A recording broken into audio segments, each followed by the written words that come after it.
كذبت عاد فكيف كان عذابي ونذر. إنا أرسلنا عليهم ريحا صرصرا في يوم نحس مستمر تنزع الناس كأنهم أعجاز نخل منقعر. فكيف كان عذابي ونذر. ولقد يسرنا القرآن للذكر فهل من مدكر.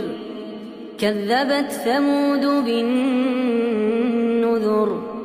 فقالوا أبشرا منا واحدا نتبعه إنا إذا لفي ضلال